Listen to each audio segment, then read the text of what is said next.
Hi, I'm Kristen. And I'm Jennifer. And this is the Mississippi True Crime Podcast.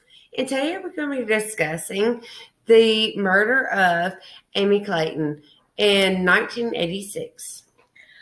Amy Clayton had graduated in May from Satilla High School.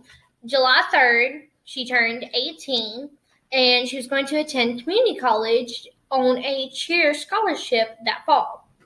On July 31st, 1986, she had spent most of the day with her grandmother. Her grandmother had broken her leg. She had returned home later to find that only her brother Brad was home at the time. They both ran out and did some errands and proceeded to return home. Once they returned home, they had their brother Rob home at the time. So then later on, they had invited a friend over. But at 8 p.m., Rob and the friend had invited Amy to go over to the park to watch them play softball. Well, she declined because she wanted to do her normal run throughout the Joyner Park area. And then once she didn't return home by like 12-ish, her dad became very, very, very worried. So obviously he started calling all her friends and their family and everybody around and could not find her. So at 1 p.m., he ended up calling the police. So on August 1st, Awas had been jogging in Legion Lake. Legion Lake at 6 a.m. While jogging, he looked across the lake and saw that what appeared had been a human body. He got close to where he had spotted what could have been a body and all, and when he had gotten down there after walking down the little road and towards the lake more, he saw that it was the body of Amy Clayton. She had been dead for several hours at the time and located 22 feet from the road and 18 feet from the lake. Her shoes were found 8 to 10 feet from her body in the underbrush. And one white sock was found 3 feet above her head. The body was half a mile from her house, which was not her usual jogging route. That's right. Amy didn't typically ever jog at Legion Lake. Her place to go for jogging was always in Joyner City Park.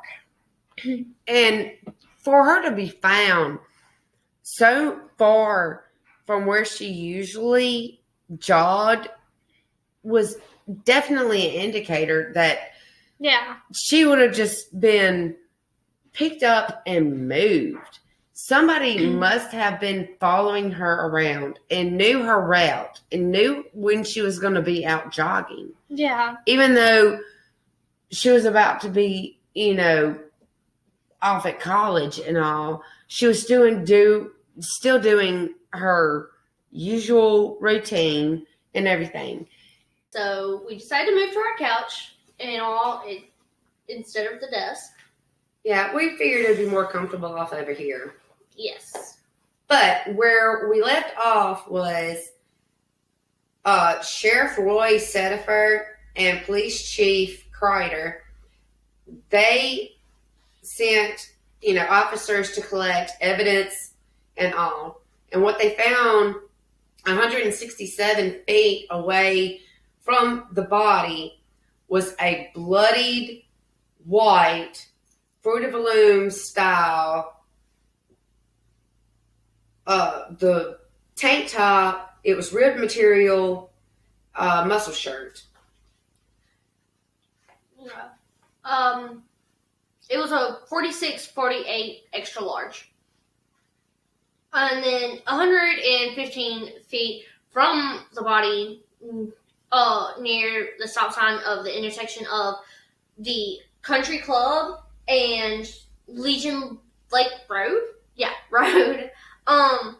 Was a size of 34 JCPenney undershorts, and one of her shoelaces had actually been taken off of her shoe, and it bound her wrists together in front of her, and one of her socks was shoved into her mouth to gag her.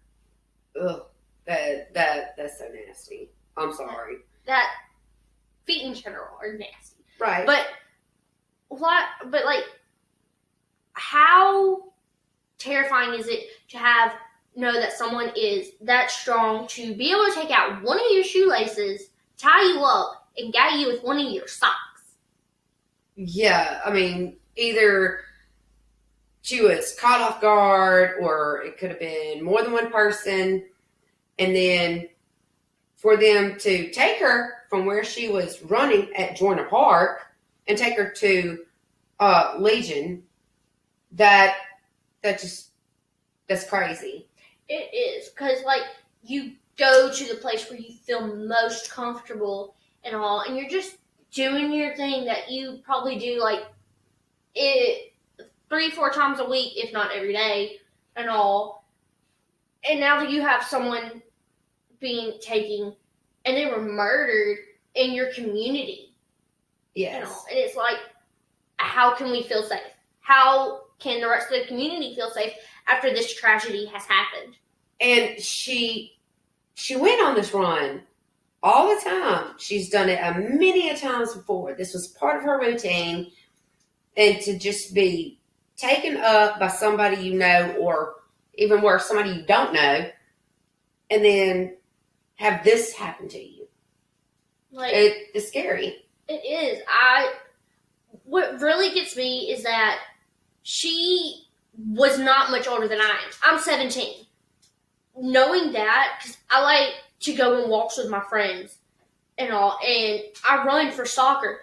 That's terrifying for me to know. And I don't even know where this place is located. I do.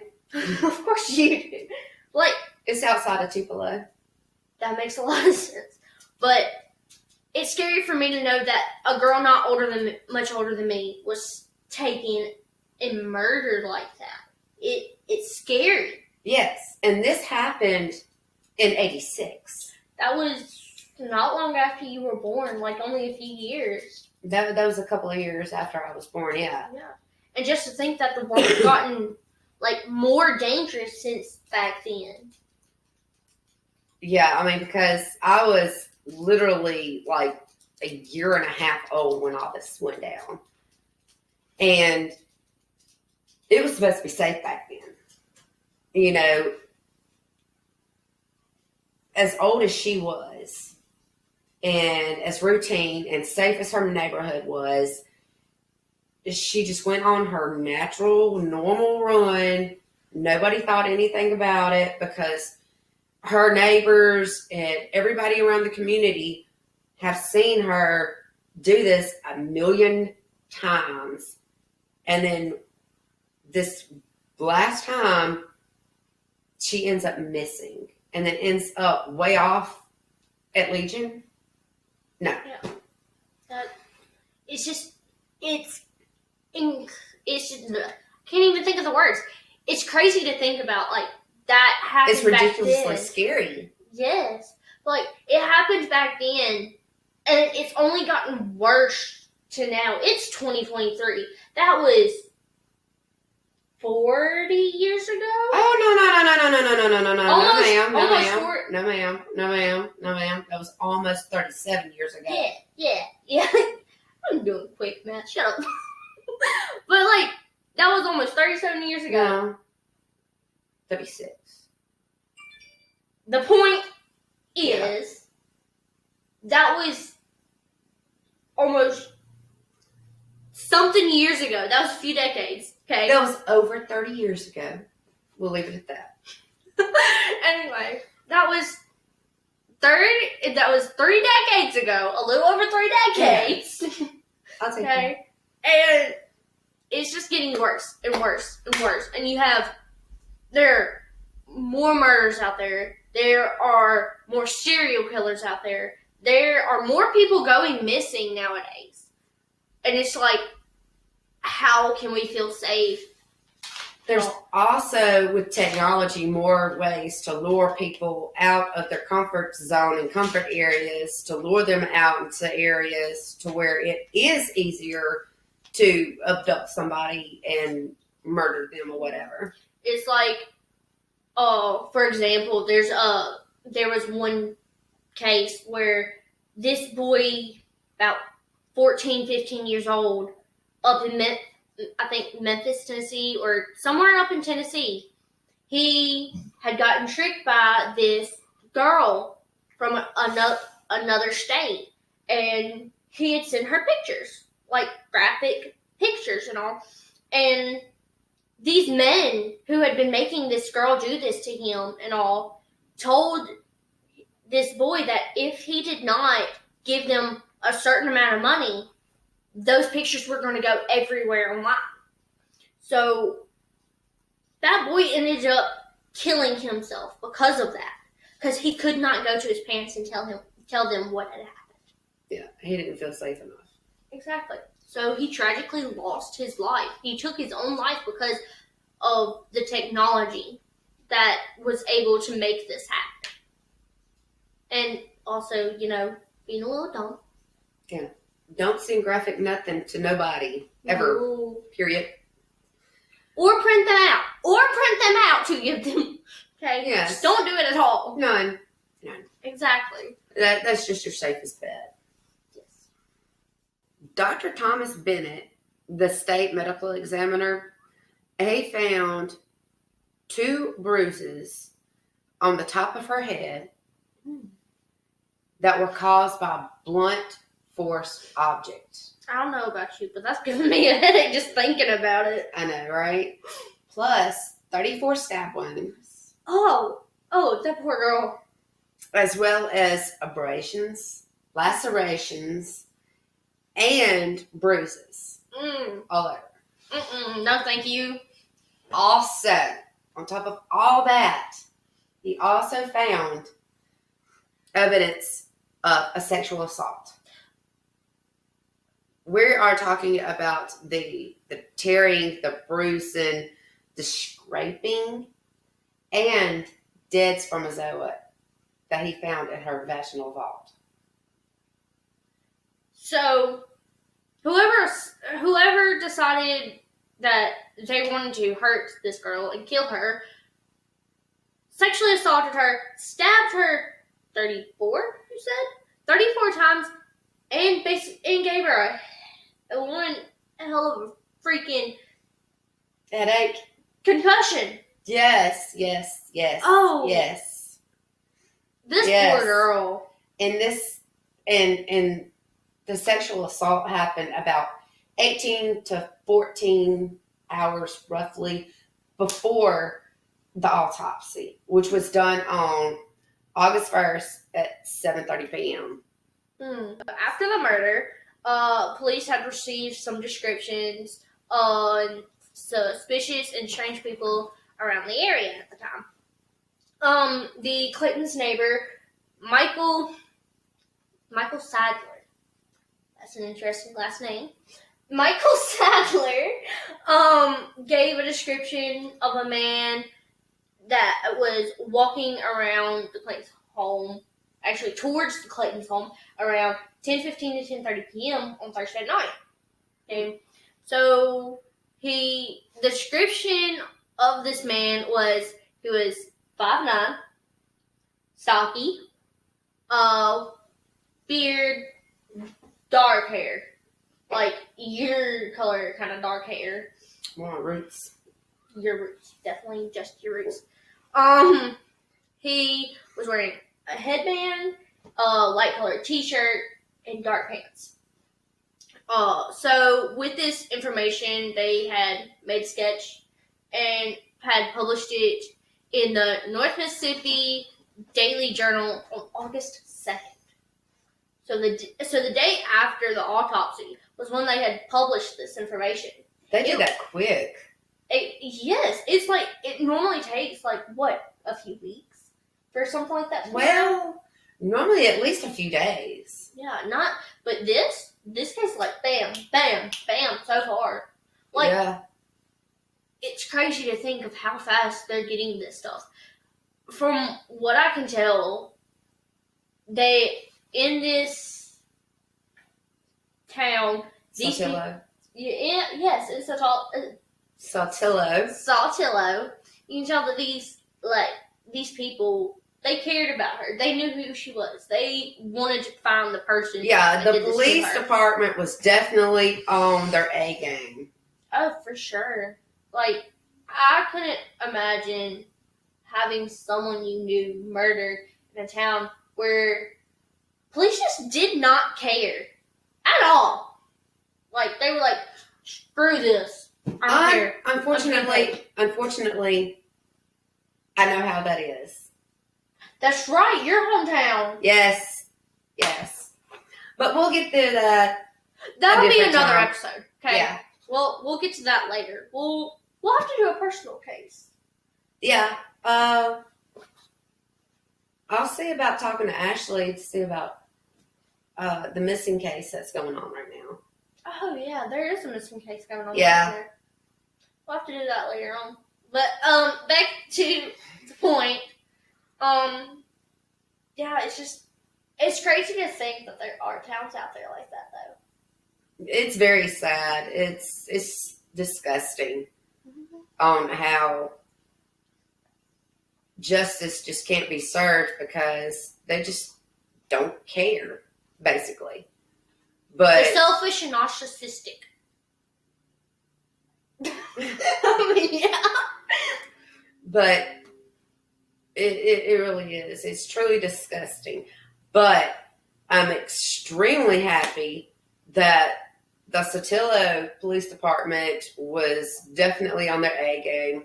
They definitely had, the right people coming in to help wherever needed be. They went ahead and they gathered anything and everything, whether it was related to the case or not.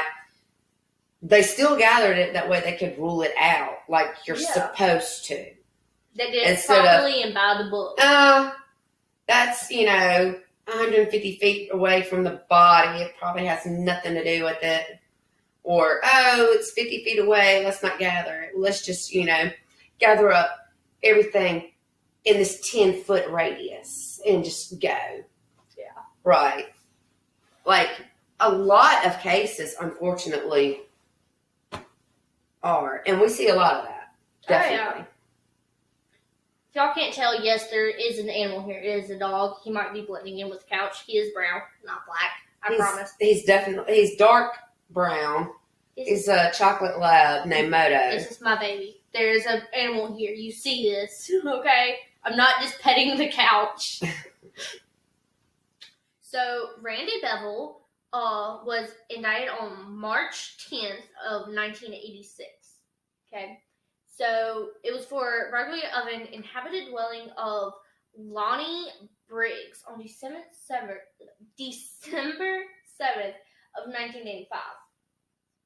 But the same jury also indicted him for the burglary and inhabitants dwelling of Sue Hurley on September 10th of 1985 also.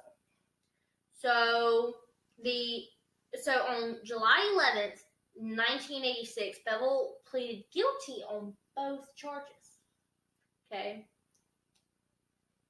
So how's he out? He was sentenced on July 18th, 10 years for imprisonment, and with the sentence suspended also, and he was placed 5 years on probation. Only 3 of those were supervised. 3. Third. Goodness. Well, turns out a lady who he had previously dated, Iris Cowley, she complained about Bevel beating on her door, trying to get into her house on that Thursday night. The Thursday night that someone was seen going towards the Clayton's house? Yes, and get this. She lived not far from that neighborhood that the Clayton's residence was at. Yes. Oh, Lord. So he was in that area.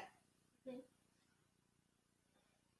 And she witnessed him being in the area because he was trying to get into her house. Holy crap. What? So, yeah. He could have been the one to take it a step too far. I mean, I wonder why he was trying to get into her house, though. Like, could he have been trying to get into her house before, and then he might have been the one to have gone and hurt Amy? I'm thinking he got mad because Iris didn't want to have anything to do with him, and he went and found Amy. I think that might be it, and he just took his anger out on her. Well, I believe so. So, Larry Rickles, a Mississippi Highway Patrol officer, led the criminal investigation in Amy's case. What the fudge? Are you kidding me? No. After having received sufficient information to want a picture of Bevel, Lee Montz, the constable, agreed to obtain one. Okay. According to Montz, a picture was obtained, but there is no picture on record. I still can't get over highway patrol officer was leading the investigation. Yeah, it makes no sense to me either. But, okay. All right, well, I think it's a little late to worry about that later. Yeah. But later that afternoon, Montz found Bevel, mm-hmm. and he brought him in for questioning. Bevel was never given his Miranda rights. He never even knew he was being arrested. Yeah. How? Okay. But Bevel's truck mm-hmm. was a 1976 Chevy C10, and it was transported to the Tupelo Police Department. Okay. To, yeah, be looked through and all that. Well, Sadler, he looked at Bevel and said, that wasn't him. Then he looked at the photo. mm-hmm. Remember, mm-hmm. there was no photo on file, but he looked at that photo mm-hmm. and said that Bevel wasn't the guy. Yeah. The guy that he saw running around mm-hmm. the neighborhood. Okay.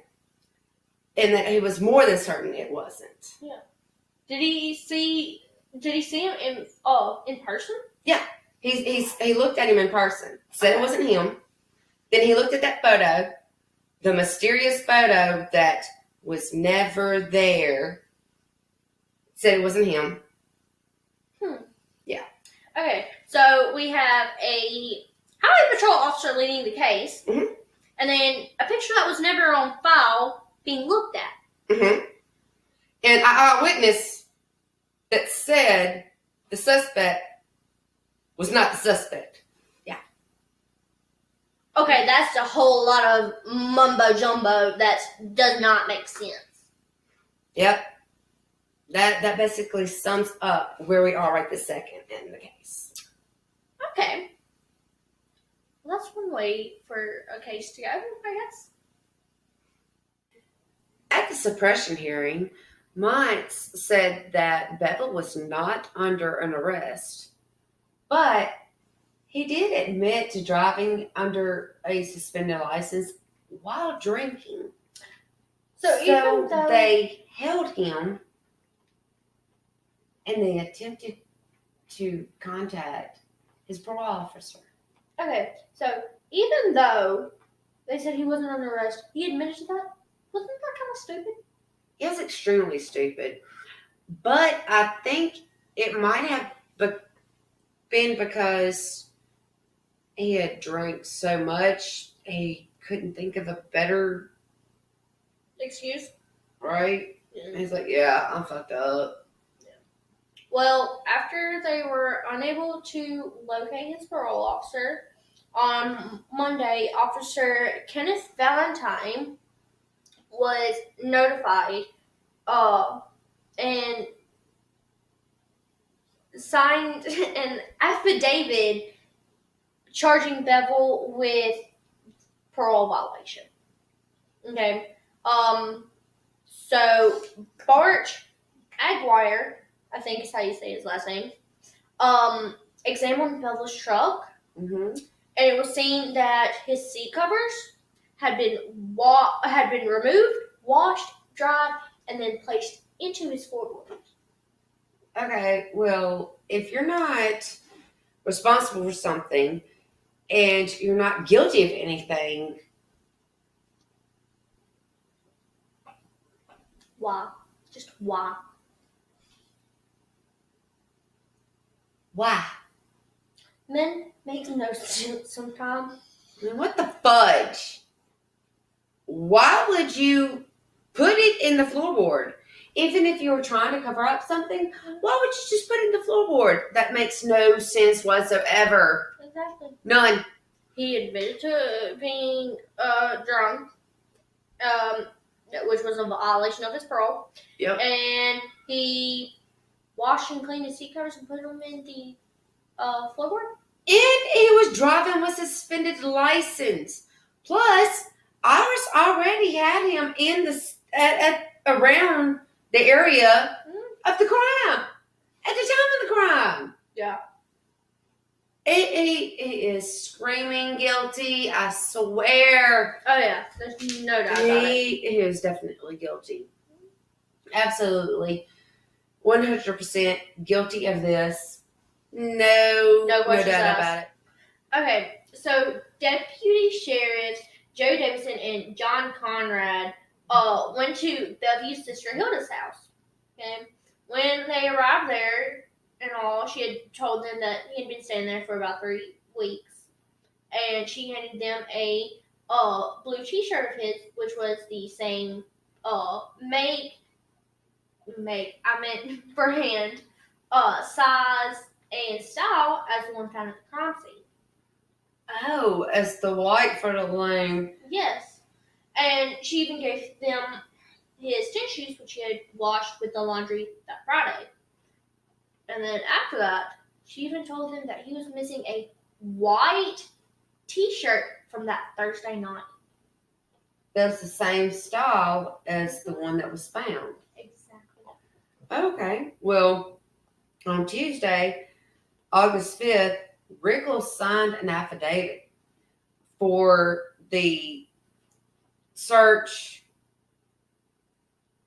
for a search warrant for his saliva, blood sample, hair samples of all his body. And then also on August 18th, he signed for additional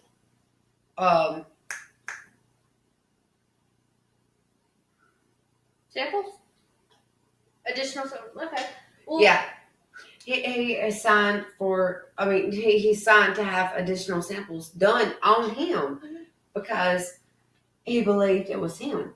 So, after what his sister had to say from that evidence and then the evidence of, the neighbors and all, it's no doubt about it that he's. yeah, I am definitely 100% positive that Beth was the one who did it. Oh yeah. Oh, yeah. I agree 100%.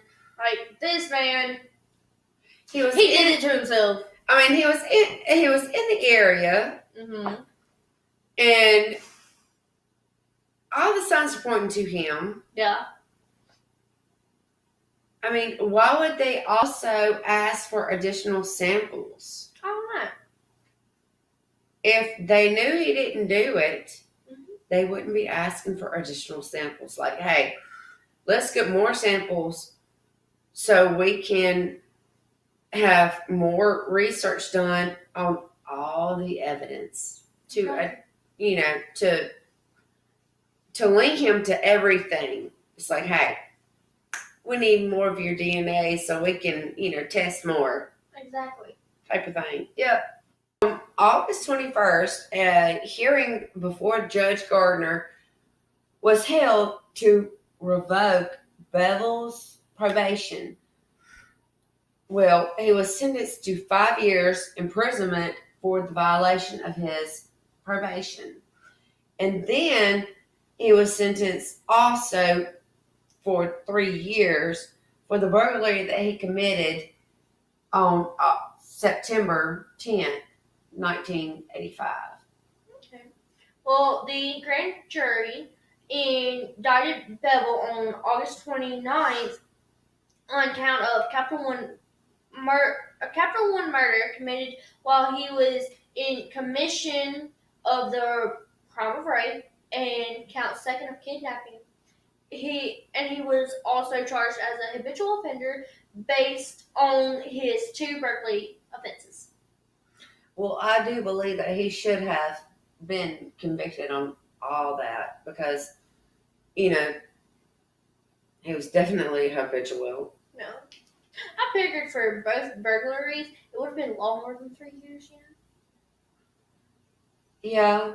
I mean, one would hope, but beggars can't be choosers here. And it was, this is back in 86, when he was actually convicted of all this. So, yeah. I can understand that. On January 2nd, 1987, a motion was filed to suppress the blood, saliva, and hair samples after an extension hearing on March 2nd. The circuit judge overruled this motion. On March 13th, Bevel filed a motion to suppress the oral statements of all the witnesses following a hearing on March 27th. But the circuit judge, he overruled it on March 30th. And a trial began in Monroe County. Bevel was convicted of Capital One murder and was sentenced to death. He filed an appeal on January 24th, 1990, and his sentence was reversed. A second trial began, and Bevel was found guilty on April 16th, 1992, and then he was sentenced to life without parole. While serving his sentence at Parchment, he died at Bolivar County Medical Center on April 14th, 2017. And thanks to the Saltillo Police Department, they were able to close the case of Amy Clayton and put her killer behind bars. Stay safe and vigilant. Watch out for assholes and weirdos. If you like the video, give us a thumbs up. Don't forget to subscribe, and if you want to know when we post a new video, hit the notifications bell beside. If you have a case you'd like us to talk about or research, leave a comment down below. Bye!